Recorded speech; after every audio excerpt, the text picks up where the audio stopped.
This is a set of standing poses that are very gentle.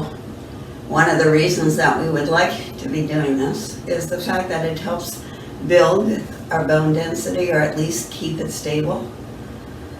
By giving strength to our ankles, knees, and hips, it improves our balance, our ability to maintain ourselves in space when we start stepping on an uneven surface. We have the strength, the agility to get upright before we fall. And we can also do balancing poses much better from a standing position. We don't get much of an impact on our balance if we're doing chair yoga all the time. So these are very gentle poses. I am using a chair. I also have a table next to me that I could use as well. You might even put your hands on your bed or your bed frame or your dresser in your bedroom. Doesn't matter what it is, as long as it's something that gives you a firm foundation and allows us to put our hands down on whatever that surface is without letting our shoulders drop too low. So we don't want to be down on a bench or anything like that. We want our hands placed high enough so that we can get our back maybe parallel to the floor or a little bit higher. We're going to keep this chair as a stabilizing point. So we're going to start standing, and we can put one hand on the back of the chair if we need support. We can even be using a walker as long as we make sure it's locked. And just stand holding on to the sides of it, as we always do. But we're going to think first of all about working on our feet. So we're going to curl our toes under and roll onto the little toe side of our foot, lifting the inner edges off. And then we're going to open our toes and push down as hard as we can on the inner edges of our feet, so we're lifting the little toe side. Curling toes under, lifting inside, opening toes, lifting outside. Curling inward and outward. Then we're going to hold on to our support as we need. We're going to pick up one foot. We're going to curl the toes under, and we're going to drop our foot down on the floor so that we have our toenails down on the floor. The sole of the foot, the part of the toes we stand on, is facing up toward the sky. We're going to gently push down, so we're feeling a really good stretch through the front of the shin into the top of the ankle. And we'll switch to the opposite foot. Again, using our chair for support so they're not wiggling around, losing our balance.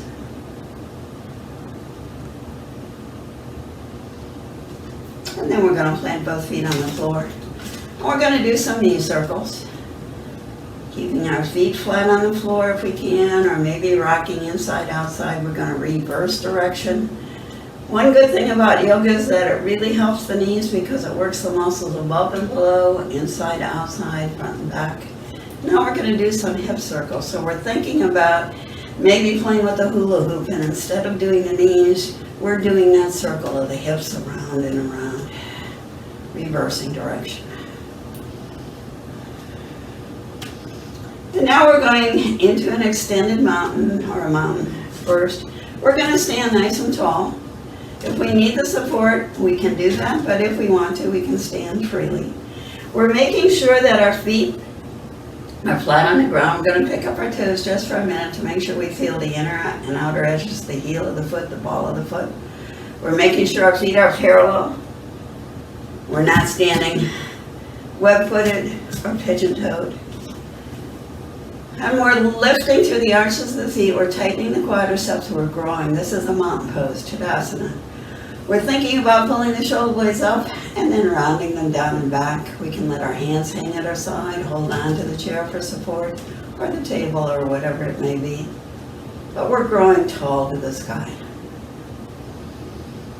And now we're going to stretch our arms up. And again, if you want to continue to hold on to the chair with one hand, we can do that and just stretch the other hand. But if we can, with both hands together, when we bring our arms around, we'll snow angel them around to either side. Deep breath in, extended mountain.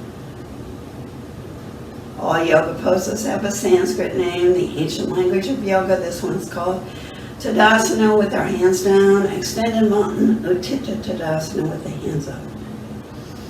And bring hands around.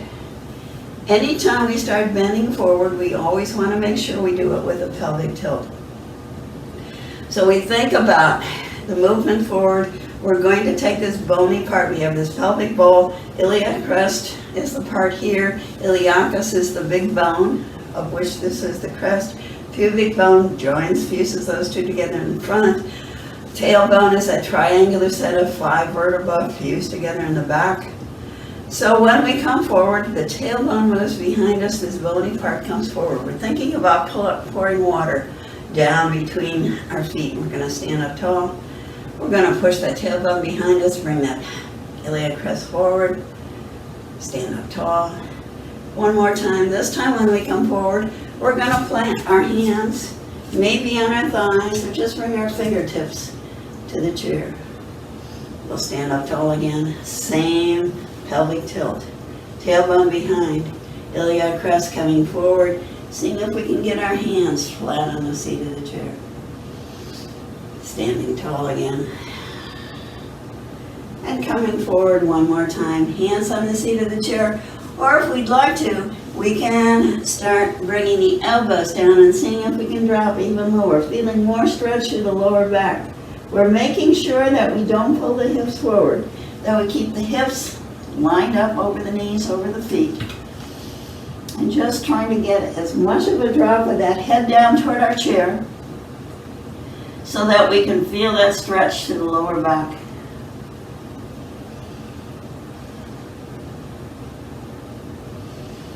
And now we're going to stand up tall. We're going to take this to something that's called chair position. So if we want, we can put our fingers on the back of the chair, but we're going to start bending the knees and dropping those hips as low as we'd like. We're going to inhale and stand up tall, and then exhale, come into our chair. If we want to do this without holding on, we'll just bring our hands forward.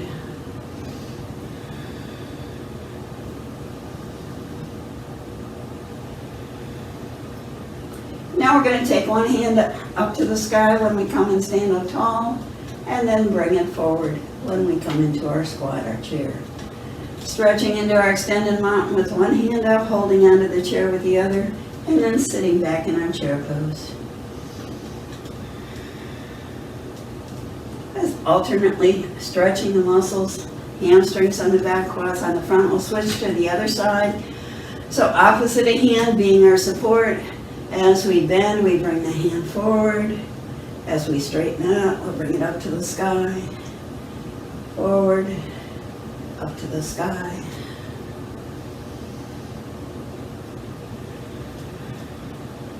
Staying on that side now, we'll come into our chair, but this time instead of standing straight in our extended mountain, we're going to swing this hand that was forward all the way behind us. Bring our head and try and get it even with our hips if we can, but if not, we'll stay up a little higher. Hand can come next to our hip if we'd like, or even higher if we'd like. We're going to stand up into our chair with our knees bent, straighten out our legs, come forward. Bending the knees, bringing the hands forward, and out to the side as we straighten out our legs. We'll switch back to the opposite side, so starting in our chair. Straightening out our legs, bringing our hand around to our side as high up as we'd like. Coming back into our chair. Airplane. Chair. Airplane. And now we're going to go into a lunge, so we're going to plant our hands flat on the chair. We're going to keep one foot forward and step back with the other one. We want to come up so that the heel is lifted off the floor. So we might have our feet fairly close together, or we can step back even further. Depends upon how much stretch we can put into that leg. But the heel is not down on the ground. It's lifted at least somewhat. We're keeping the front knee and ankle in alignment, being very, very careful that we don't push that knee forward because then we're straightening on the knee. So we make sure that as we put a bend in that front knee, we keep it in alignment with the ankle. And we're going to lift that back heel as high as we can and then push through that heel without actually touching the floor. Just trying to see if we can feel that stretch across The muscles on the inside and the outside of the ankle will bring up strength in the arch of the foot. We can be holding on to the back of the chair if we'd like. I find it easier to hold on to the seat of the chair. But if we want to have hands on the back, that'll work as well, but making sure that chair isn't going to tip on us. Now we're going to start bending that back knee, just as if we were going to genuflect in church. We still have that back heel not touching the ground when we straighten out our leg. We're going to come down as far as we feel comfortable. If you want to bring that knee really close to the floor, we can. If it's just a bare minimum bend, whatever works for us today is where we want to be. And now we're going to switch to the opposite foot. So we're going to step our feet together, bring the opposite foot back, and again, it's whatever works for us, but we make sure front knee and ankle stay in alignment. The back heel's off the floor. It's not down on the ground. We can step back further if we'd like, just wiggling back until we feel we're at a position that we can stay comfortably. Again, hands can be on the back of the chair if that's better for us, but we're going to lift and lower that back heel.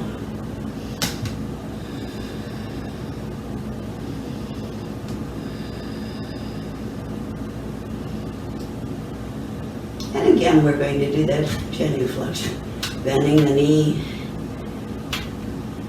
And again, range of motion is ours to determine. You are the only one that knows whether or not you feel any strain, any pain, what's going on with the knees. Can they tolerate this okay? If not, we're just going to bring our feet together and rest. And now we're going to think about bringing our feet together. I am going to turn the chair around so that you can see this more readily, but you can stay exactly where you are. But we're going to step our feet apart so that our feet are maybe lining up with the legs of our chair, maybe closer together, but wider than when we were standing in our mountain, maybe even further than that. And we're just going to sway side to side, leaning out to the left and right, inhaling as we come to center, exhaling as we come to the side. So again, it's a range of motion that works. We put a bend in the knee in the direction we're moving. Might be a lot, might be just a minimum. Just moving from side to side. But if we want support, we're going to put our hands on the back of the chair. Close enough to us so that we can reach. Swaying side to side. We can put our fingers on the seat of the chair. I'm going to move the chair to the side so it's not in your way of visibility as I move. Now we're going to work on loosening up to the arms as well. So we're going to start at center. We're going to bring our hands together in our Anjali Mudra. And then as we push out to the side on a nice slow inhale, we're going to bring our arms out to either side. We can have our elbows even with our shoulders coming back towards center to the opposite side. Or we can keep our elbows lower. We can have our hands high, our hands low. But we're just opening and closing through the shoulders. At the same time, we're loosening up to the hips, building up strength in the ankles, the knees. And now we're going to start taking this to side bends. So as we push out to one side, we're going to take the opposite hand, spread our fingers apart, lean over to the side, make a fist with our hand as we come back.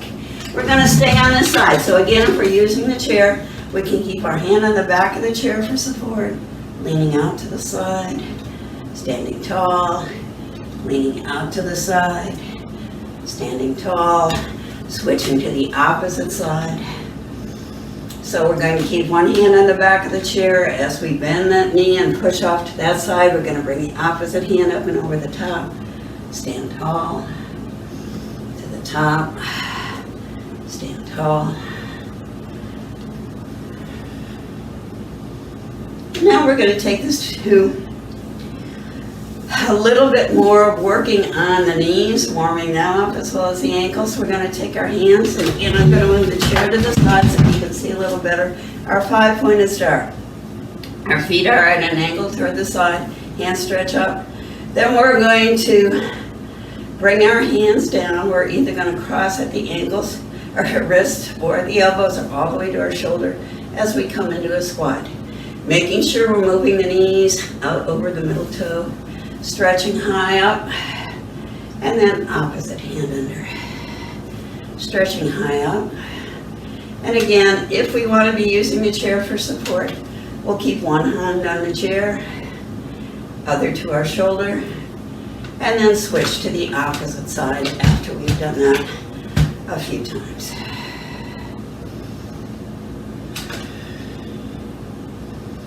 And now we're going to work on strengthening the arches of the feet, the ankles in particular. So we're going to come into our squatting victory. We're going to come down. Again, we can have both hands on the chair or just one. But we're going to think about picking one heel off the floor. Trying to keep the bend in the knee moving out over the middle of our ankle, holding onto the chair with one hand or both hands. And then to the opposite foot, or if we want to, both legs together, we can lift up both heels simultaneously. Again, holding onto the chair for support, either with both hands on the back of the chair, and then dropping the heels and standing tall. We're going to work a little bit more now on our balance. So we can stand either on the side of the chair or as we were on the front, as long as we can easily reach. But we're going to do a little bit of balancing in a position that's called fig tree. So we're going to take a leg that's closest to the chair. So if we're standing as we did the chair originally, we're going to stand with one leg next to the chair in the front and the other hand holding onto the back. We're going to take the hand that's farthest from the chair, stretch it high to the sky. We have a straight line from our fingertips down through our heel. We're going to take the leg that's close to the chair and start lifting that foot off the floor. Might be just barely off the ground, might be bringing it all the way up to our tailbone. If we'd like to, we can take that back hand that's holding onto the chair and lift it away, but only if we can maintain our balance. And then we're going to bring that foot down to the floor. We'll go into flamingo.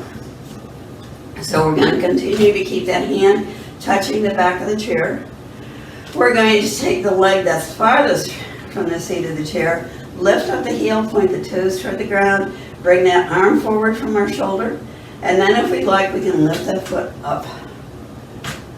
Bringing it maybe just a little bit off the floor, maybe until the knee is even with the hip. If we'd like, we can take our other hand off the chair, stretch it out behind us. And then dropping our hands down, we're going to turn in the opposite direction. So again, we'll go into our fig tree. We're holding onto the chair for support, or if we want to, we can put our hand against the wall. That gives us as much support as it would holding onto the back of the chair. We want to be standing tall. The leg that's furthest from the chair is going to be our supporting leg, the trunk of the tree. Branch goes high to the sky, the other one stays out to the side. We're going to pick up our back foot. We're going to bring it as high as we'd like. It might be close to the floor, it might be till our heel is back behind our knee. And again, if we feel comfortable doing so, we can lift the back hand, but there's no necessity for that. On our balancing poses, this is much more beneficial to be steady.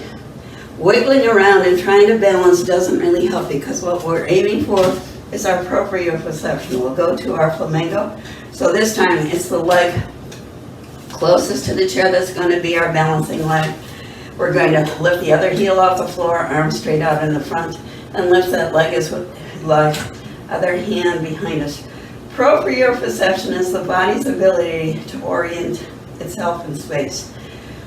We lose that a bit when we lose vision and hearing, and that's one of the reasons why, as older people, we have more problems with our balance.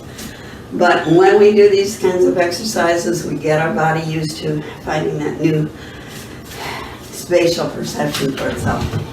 And now we're going to do a little bit on working on strengthening through the arms and shoulders, lengthening through the back. And again, I am turning the chair just so it's better visibility for you. You do not have to do so. But we're going to plant our hands down on the seat of the chair. can be closer to the back of the chair or the front, doesn't matter. But we're trying to get a stretch as much as we can through the back. So we're going to step our feet back, and we're going to keep walking back, until we're starting to feel the stretch in the lower back. We're trying to get the hips lined up with the feet. And now we're going to push our shoulders down in toward the floor. We're trying to get ourselves in a tight angle, not quite an L, not quite a V. We were down on the floor, we'd be going for an inverted V, but now we're just trying to get as much of a stretch by bringing those shoulders down toward our toes, through the lower back, down through the legs. Might be feeling a lot through the hamstring, down into the calf muscles, pushing the heels hard into the floor. Maybe walking the fingertips a little bit further forward without pulling the hips forward, keeping the hips where they are. Maybe even pushing them back a little bit further so we get a little more stretch to the back. This is down dog. Sanskrit name is Adho Mukha Svanasana. It's intended as a stretch through the entire back. If we had our hands on the floor, we'd be putting much more work into the shoulders and the arms, because we would have our body weight more on our hands. Now we're going to take this to a plank, coming forward. We're going to lift our shoulders. We're going to keep the toes, the balls of the feet on the ground. We're going to pick our heels up a little bit. We're going to keep coming forward, keep coming forward, keep coming forward, wherever we want to stop, until the hips are in a straight line from the shoulders down to the heels. So we may be back here somewhere, but we do not want to be coming so far forward that we lost the alignment that we want through the legs. And then we're going to come back. We're going to step our feet together, stand up tall, shake out our arms. We're going to go into our camel pose so we can work on strengthening the muscles of the back, stretching through the front, again opening up the ability of improving our heart and lung capacity by the stretch and flexibility across the front of the chest. So we're going to take our hands as fists at the back of our hips, or we're going to place our palms against our kidneys. Pelvic tilt moves the tailbone forward. We want the bony part of the iliac crest to come up and back, just like our shoulders are going to move. So we think about making a zipper from our pubic bone to our navel, from our navel to our solar plexus, then up to the heart, all the way up through our chin, the middle of our nose and eyebrows, leaning backward, leaning backward, leaning backward, making sure we can always breathe. So we're watching the bend of the neck. We're feeling the least bit uncomfortable, we're going to stand further forward, but we're trying to get as much of a bend with the movement upward. The higher we can lift to the heart, the safer we keep our lower back. If we'd like to bring our arms up and out, we can, but we can do this holding onto the side of the chair again as we lean backward for support. And then we're going to stand up tall. We're going to finish off with the twisting pose. So as we did in a seated pose, or any other way of doing a twisting pose, lying down, whatever it may be, we always start with a pulse on the hip. Then we move through the belly, through the rib cage, and then up through the shoulders. So we're going to turn around toward the back of the chair. We're going to start with standing with one leg against the chair, pulsing on the outside hip, rotating around. Maybe bringing our other hand to our shoulder as we turn to the side. Twisting poses help release the toxins, bring fresh blood and oxygen to our internal organs, as well as relieve stress. We'll do the same thing on the opposite side. This time I'm going to put my hand against the wall rather than turn the chair around. We do the same twisting around to the side, bringing my hand to the opposite shoulder, down to our hip, wherever we feel comfortable, as we turn out to that side. And then coming back towards center. And coming to a seated position, lying down, or whatever we'd like to do to give ourselves some time to do some quiet relaxation at the end of our workout. Again, there is a guided imagery this week that goes along with these poses. You may have preceded this set of standing poses with the seated chair poses and put it all together into one yoga session. You may have taken them separately at separate times. In any event, regardless of how we do them, we always want to give ourselves some moments of quiet relaxation at the end of any session that we do. Concentrating on our breath again, breathing in through our nose, out through our nose.